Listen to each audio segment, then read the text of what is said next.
Sophia opened my wedding gift right there in the bridal suite. The bright lights hit the simple wrapping paper I'd chosen on purpose. My sister let out a small laugh as she peeled off the first layer, the kind of laugh someone makes when they think they're about to get something sweet. But a few seconds later, that smile disappeared. Sophia went still, then lifted the broken bracelet out of the box. The moment she saw that thin crack, she burst into tears. Not the shaky kind. It was the sound that breaks out when the truth hits the exact spot you've been trying to avoid. The whole room froze. The makeup artists, the bridesmaids, my mother, everyone stopped. No one understood why a broken bracelet made her react like that. But I did. And there was one person who understood even better than I did. Darren, her soon-to-be husband. Darren stood next to my sister, suit perfectly pressed, his face usually smooth and confident. The second he saw the USB sitting next to the bracelet in the box, his whole expression shifted. No one else noticed. Only me, even though I wasn't there, and him. Some things you don't need to witness to understand, because you know their nature. Darren is exactly that kind of person. He performs so well that my family sees him as flawless, kind, polite, steady. But that was the part that never sat right with me from the beginning. Sophia didn't see it. She's romantic, trusting. She believes in the way someone looks at you when they say they love you. And my parents, they're the type who just want peace in the house. They believe whatever is easiest to believe. Darren knew that, and he used it beautifully. But me, Elena, I'm different. I pay attention to the quiet parts between what people say and what they actually do. Maybe it's because of my job. As a nurse practitioner, I'm used to staying calm when everything around me is chaos. That steady mindset follows me even in my personal life. I don't talk much. I watch more than I speak, and I only speak when it truly matters. And somehow, that quiet made me the easiest one to label as too sensitive. Darren saw that in me from day one. A photographer like him knows how to make an impression, how to place every word right where it needs to be so everyone thinks he's trustworthy. He understood my family wanted someone exactly like that, and he knew I was the easiest one to push to the edge. Sophia fell for him too fast, too deeply. Everyone in the family was thrilled for her, and I kept my distance. Not out of jealousy, not because of some random suspicion, but because every time he looked at me, something felt off. His eyes stayed on me a moment too long. His smile took a beat too long to form. There was a kind of closeness in his tone that didn't belong to the right person. I never said anything. Back then, I thought maybe I was just being sensitive because of work stress. But I remember the first times he accidentally brushed my hand when passing me a drink, or when he stood a little too close behind me while showing photos on his camera. Small things, but they made me step back without thinking. And he always laughed. "Elena, you're always so serious." I didn't respond. I just looked at him with a neutral expression. Part of me wasn't sure he was doing it on purpose. And part of me didn't want to shatter the trust Sophia had in him. But those touches kept increasing. Not forceful. Just timed so I couldn't avoid them. The kind of touch only the person standing there would understand. I didn't speak up right away. I was afraid I'd hurt Sophia if it all turned out to be me overthinking. But every time I stepped back, he stepped forward half a step, and his smile always stayed exactly the same. My parents loved Darren even more because he was so perfect, helping my dad fix the bookshelf, complimenting my mom at every dinner, remembering every tiny detail Sophia liked. Someone like that, no one wants to believe he has a darker side. I understood that, and I stayed quiet. But silence can turn into a blade that swings back at you. The broken bracelet was one of the first sparks of conflict, even though it hadn't blown up yet. I remember when Sophia gave it to me for my birthday, happy, lighthearted. I wore it often, so often my wrist got used to the feeling of it. and when one of Darren's boundary-crossing moves snapped that bracelet. I knew my silence wouldn't last much longer, but I still didn't say a word. I wanted to be sure I didn't say anything without enough reason. Part of that came from being steady by nature. Part of it came from watching too many women tell the truth too early and get labeled as dramatic or imagining things. So I kept it to myself.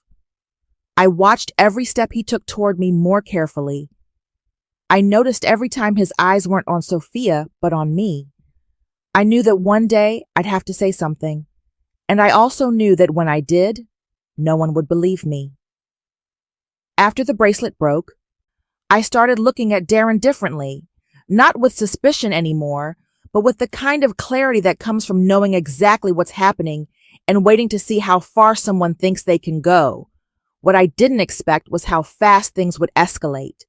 In the days after, Darren started touching me in ways no one else could call out.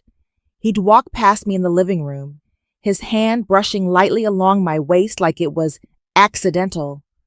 When I leaned away, he'd smile, same, smooth, practice smile, and say, "Elena, why are you always so tense?" One night, I was walking down the stairs and he was behind me. His footsteps were so close I could feel his breath near the back of my neck. When I turned around, he just smiled and said, "You're walking too slow. I thought you might need help." I didn't answer. But I saw his eyes, clearly our eyes, that didn't belong to someone about to become my brother-in-law. Those little behaviors turned into a pattern. Anytime Sophia or my parents looked away, he'd move a little closer. And when I stepped aside, he'd look at me like he was holding the advantage in a game only he knew he was playing. I stayed silent, not because I was scared, but because I knew speaking too soon would only make me the one who ruined the perfect picture everyone was so desperate to protect. But then, he crossed a line. It was during a family dinner. Sophia was outside talking with my mom, and I went into the kitchen to get more water. I just wanted a few minutes of quiet, but as I opened the fridge, I heard the door slide shut behind me. An instinct told me it was him. When I turned around, Darren was already standing in the kitchen doorway, blocking the exit. He leaned against the frame like he'd just stopped by for no real reason. "I want to talk to you for a minute," he said, his voice low, nothing like the tone Sophia was used to hearing. I stepped aside to move past him. Darren stepped with me. He came close enough that I had to back up half a step. Then his hand closed around my wrist light at first, then tighter when I pulled away. "Let go," I said, my voice steady. He laughed. "Elena, you're overreacting." I yanked my arm free. Right then, I heard a sharp metallic snap, just a tiny sound. The bracelet Sophia gave me hit the kitchen floor, broken in two. Darren bent down, picked up the pieces, turned them slowly in his hand. Then he said, almost whispering, but clear enough that I knew I'd never forget it, "Don't tell anyone. No one's going to believe you." I looked him straight in the eye. No shaking, no anger, just a coldness that made him step back half an inch. Then I took the bracelet from his hand and walked out of the kitchen, leaving him standing alone in the quiet room. The next day, I told Sophia. I told her plainly, without adding anything. "He cornered me in the kitchen last night, grabbed my arm, broke the bracelet you gave me." Sophia didn't move. Her eyebrows pulled together, but not because she was angry at Darren. It was because she didn't know where to place my story. Darren walked in right after, like he could sense the conversation shifting. He slipped an arm around Sophia's shoulders and asked, "What's going on?" I faced him. He looked at me with eyes so soft that anyone who didn't know better would think he was genuinely concerned.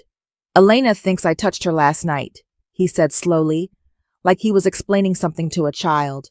"But I was just standing close to ask if she needed help in the kitchen. Maybe she was tired and misunderstood." Sophia looked at me. Her eyes leaned toward the person who sounded calmer. I said, "I didn't misunderstand." Darren sighed like someone trying to be patient. You're stressed from work. I'm not upset. But don't turn nothing into something, Elena.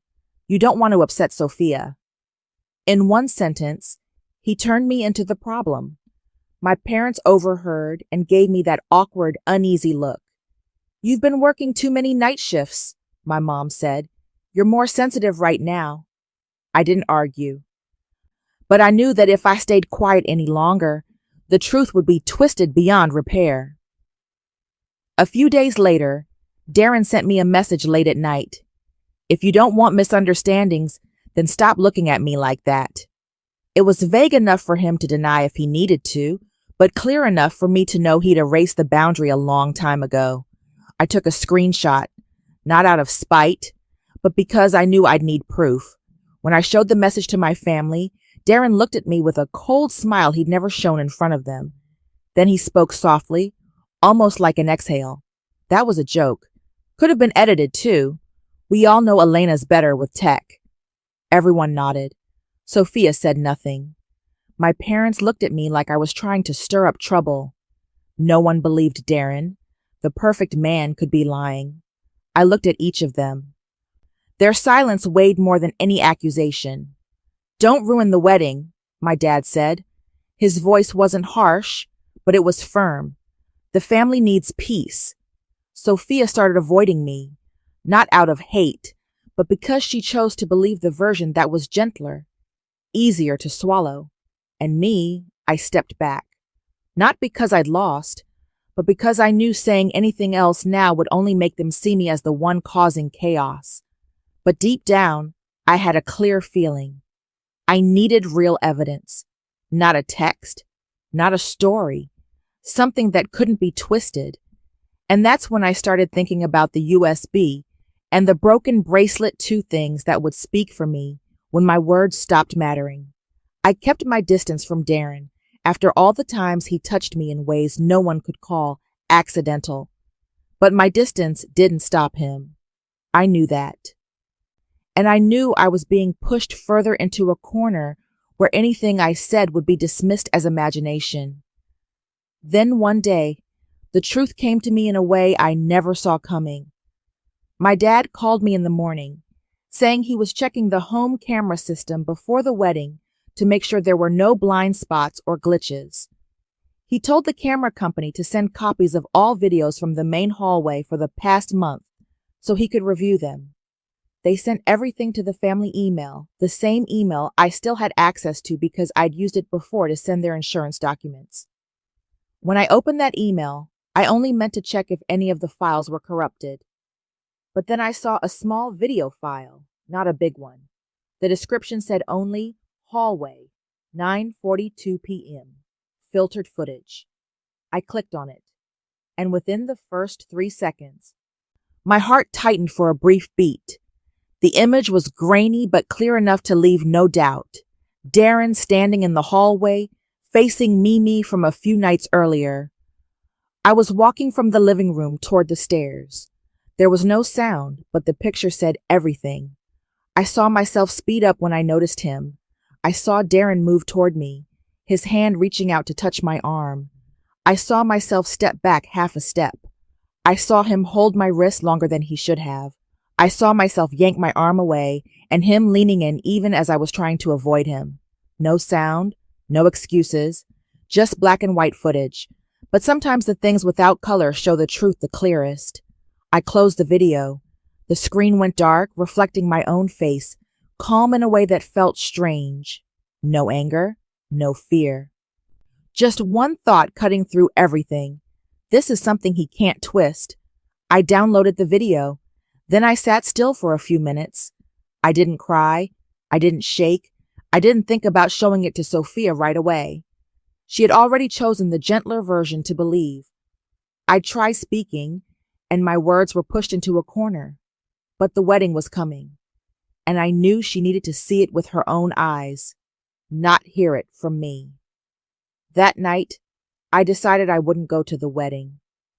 I knew my family would feel relieved. They wanted a perfect day without Elena making things tense. I didn't want to stand in a place where my truth was treated like a problem. But I sent a small gift, A square box wrapped in white paper. No ribbon, no name.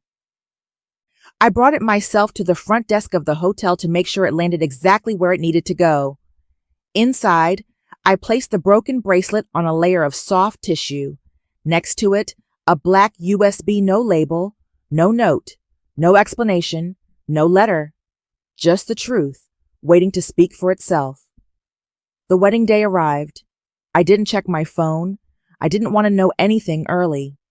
I stayed home, made myself a warm drink, opened the window. The breeze came in, cool and detached. I just looked outside and waited for the sound of the phone, not an apology, but the moment truth reached the hands it was meant for. In Sophia's bridal suite, my family later told me everything was still loud and full of excitement. Sophia was laughing, sitting in front of the mirror, her hair pinned up so beautifully it made my mom tear up. Darren stood nearby, talking to the video crew in that low voice everyone always praised. When Sophia saw the white box, she assumed it was a small gift from me, wrapped with my usual coolness. She peeled off the paper, opened the lid, and the moment she saw the bracelet, she froze. My mom said Sophia reached out and touched it like she wasn't sure it was real. She knew that bracelet. She'd given it to me. She'd once seen a very similar broken one in Darren's hand when he claimed it got caught on the table. Then she lifted the USB. "What's this?" she asked. No one answered. Darren stood completely still, eyes locked on the USB like it had started glowing. Sophia handed it to someone on the crew and asked them to plug it into the laptop. Everyone thought it was a sweet video message from the older sister who couldn't make it. A knave? Innocent assumption. The laptop lit up. The black screen shifted into the grainy hallway footage. And then, the whole room exploded into silence. Darren appeared first in the video, then me. Then the moment he blocked my path, his hand gripping my wrist, his body leaning in as I stepped back. No sound, but no sound was needed. My dad went still. My mom pressed a hand to her chest. One of the bridesmaids gasped. The person holding the laptop started shaking, like they'd just seen something they were never meant to see. Sophia didn't speak for several seconds. She stood frozen, eyes wide, as if she was trying to absorb the video with every sense she had. Then the footage ended. Sophia turned to Darren. His face had gone so pale he looked drained of blood. "Explain," she said. Her voice wasn't loud, but it was sharp enough to cut through the entire room. Darren swallowed, his lips trembling a little. "The angle, it's misleading. You're misunderstanding. It was just—" Sophia cut him off. "Stop lying." The scream that followed wasn't the kind a child makes. It was the sound of someone who finally sees what they tried so hard not to believe. It tore through the walls, out into the wedding hall, and it made the entire ceremony freeze. Darren tried to stay calm, but his jaw was shaking. He looked around, searching for someone who would meet his eyes, but no one did. My family finally saw it. I wasn't there, but the truth stood up for me, clearer than anything I'd ever said. My phone buzzed late in the afternoon. My mom's name lit up the screen. I let it ring 3 times before picking up. Her voice didn't sound like it did on normal days. It was filled with confusion, like something had just ripped the foundation of our family apart. "Elena."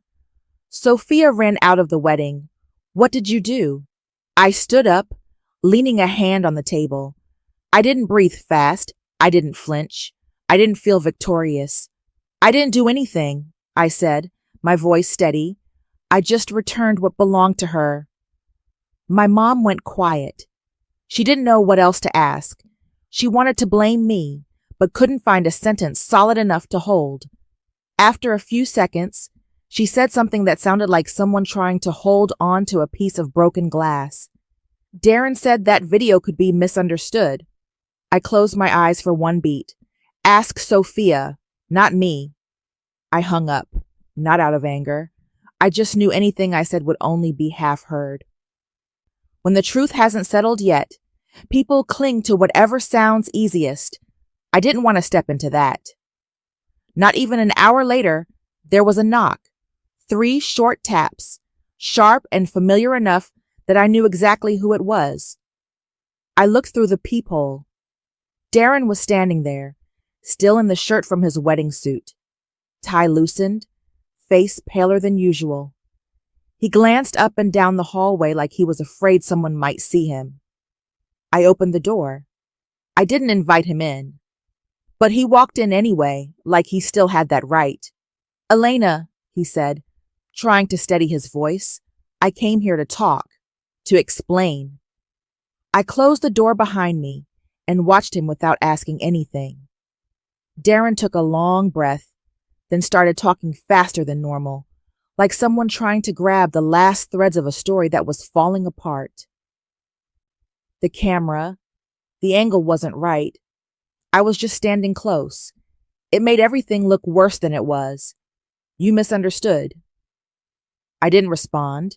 He took a small step forward, like he needed closeness to tilt the situation back in his favor. "I never hurt you. You know that. That video, it has no sound. No one can hear what we said."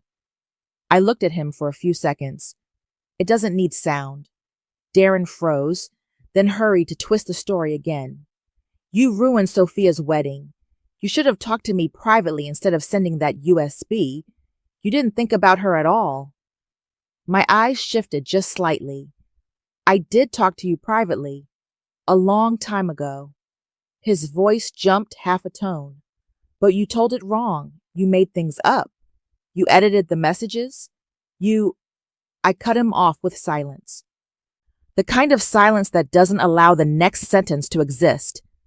Darren's eyelids twitched, like what scared him most wasn't the video, but the fact that I wasn't playing by the rules he said anymore. He added a few more lines about camera angles, misunderstandings, everyone freaking out. Each one sounded like a pair of scissors trying to reshape the truth. But the more he talked, the more the worry slipped into his voice. And when he ran out of room to perform, I finally spoke. A single sentence. Cold. Clear enough that he couldn't twist it into anything else. "You can bend the story, but you can't bend what broke in your own hand."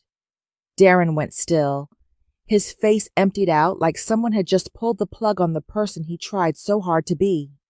My words weren't loud, weren't insulting, but they hit the exact place he tried hardest to hide the broken bracelet, cracked by his own force, not by my story. He turned away, hands on his hips, letting out a long breath. The kind of breath someone makes when they know there's no reasonable excuse left to hold on to. When he faced me again, his eyes were red, but not from regret. It was because he understood that the power he had over my family had just hit the floor and shattered. "Elena," he said, voice much smaller, "you're destroying me." I looked straight at him. "I didn't do anything. You did." No yelling, no shaking, no bitterness, just the truth, finally out of his control. Darren left my apartment after that. He walked out fast, shoulders tight like someone trying to hold on to whatever dignity he had left. When the door closed, I stood there for a few seconds. No sigh of relief, no rush of emotion, just a door closing at the exact moment it was meant to. Not long after, my phone rang again. Sophia. I let it ring once before answering. "Elena." Her voice trembled but didn't break. There was no anger, no blame, just the weight of the truth that had just landed in her hands, too heavy for her to know how to hold yet. I didn't speak. I let her find her rhythm. "I need time," Sophia said, breathing like someone who'd just run out of a smoky room. "I don't know how to handle any of this, but I know you weren't lying." I closed my eyes for a second, not to stop tears. There were none left for this. I just said, short and clear, "Okay." Sophia went quiet for a few seconds, She was waiting for me to comfort her, to say everything would be fine. But I didn't do that. I don't pull anyone across the truth. Everyone has to walk through it themselves. She did too. Before she hung up, I said one thing. Soft but firm, stand on your truth. Nothing more. She didn't answer, but the last breath she let out before ending the call told me she understood. I set the phone down on the table. The room was silent, and in that silence, I knew I had just taken back the one thing Darren thought he'd stolen, the right to my own voice. After Sophia ran out of the wedding, my family fell into a silence so long it felt like everyone was holding their breath. No one called to ask if I was okay. No one apologized. No one thanked me for bringing the truth into the light. They just stayed quiet. The kind of quiet people fall into when they realize they believe the wrong person for too long and don't know where to begin fixing it. My parents spent almost a week not saying Darren's name. No questions, no defending him, no attempts to twist the story into maybe both sides misunderstood. That alone was the biggest shift I'd ever seen from them. They didn't offer a direct apology, and I didn't expect one. Not because I didn't want to hear it, but because I knew sometimes people have to sit with their own regret before they're capable of saying what's right. But they started calling me more, asking if I'd eaten, asking if my shift was heavy, asking if the weather was cold and reminding me to wear a jacket. They didn't touch Darren's name, didn't mention Sophia, didn't bring up the video. But I understood those calls were their way of stepping back toward me slowly, but honestly. Sophia took longer. She didn't reach out right away, didn't send long messages. It wasn't until the 15th day after the wedding that I heard a knock on my door. Soft, unhurried, a rhythm I recognized as hers. When I opened the door, she was standing there. No smeared mascara, no look of someone who had just cried, just Sophia less romantic, less naive, carrying a new kind of exhaustion on her face. She walked in without waiting for an invitation, set her bag on the table, unzipped it, and took out the broken bracelet. She placed it in front of me. I believe you. One sentence, clear, steady, no trembling, no tears, no hugging to soften it. I looked at the bracelet resting neatly on the wooden table. The crack looked sharper than I remembered. It felt like the split in an old bridge everyone thought was solid until one piece finally collapsed. I didn't touch it. I just nodded, and Sophia understood. She told me that after watching the video, she couldn't stand in that wedding room for even one more minute. Every word Darren had ever said, every denial, every moment he made her and the family believe I was too sensitive, all of it shattered like the bracelet. She said she felt like she'd been standing on a floor that suddenly revealed a hole underneath, and if she took one more step, everything would collapse on top of her. Sophia didn't talk much about Darren. She only said 5 words. I canceled the wedding. She didn't mention whether he begged or exploded. She didn't say how his family reacted. She didn't need a dramatic scene. Silence is punishment enough for men like Darren. He no longer had a chance to retell the story in a way that made him look harmless. My family cut ties with him after that too. No announcements, no dramatic declarations, no public accusations. They just stopped listening, stopped believing, stopped allowing him in. And that weighed more than anything they could have said out loud. As for me, I chose to end it without noise. I didn't go looking for Darren to deliver a final line. I didn't expect Sophia to apologize. I didn't push my parents to admit whose side they'd stood on. I simply allowed myself to step out of the fear, out of the months of being treated like the one who spoke truths people didn't want to hear. I didn't need revenge. I didn't need to tear Darren down. I didn't need anyone to defend me. The truth handled that at the right time, in the right place, in the right way. Sophia looked at me as she got up to leave. Her eyes didn't dodge anymore. She wasn't searching for a softer explanation or convincing herself it was all just a misunderstanding. She looked at the truth long enough to know it wasn't going to change. I walked her to the door. Before she stepped out, I said, "The truth didn't protect me at the beginning, but it didn't betray me in the end." Sophia nodded, tightened her grip on her bag, and walked down the stairs. She didn't look back. I didn't need her to. When she was out of sight, I closed the door. Morning light slipped through the gap in the curtain, stretching a thin line across the floor. I stepped into it. I didn't look toward the darkness behind me. I didn't wait for anyone to call my name. I didn't need a movie-perfect ending. It was just me walking into a life that no longer held anyone else's voice over mine. I kept moving. I didn't look back. Sometimes the truth shows up late, but it always arrives when no one can hide it anymore. And when it's finally on your side, you don't have to shout.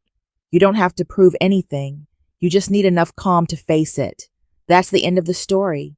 Thank you for listening all the way through.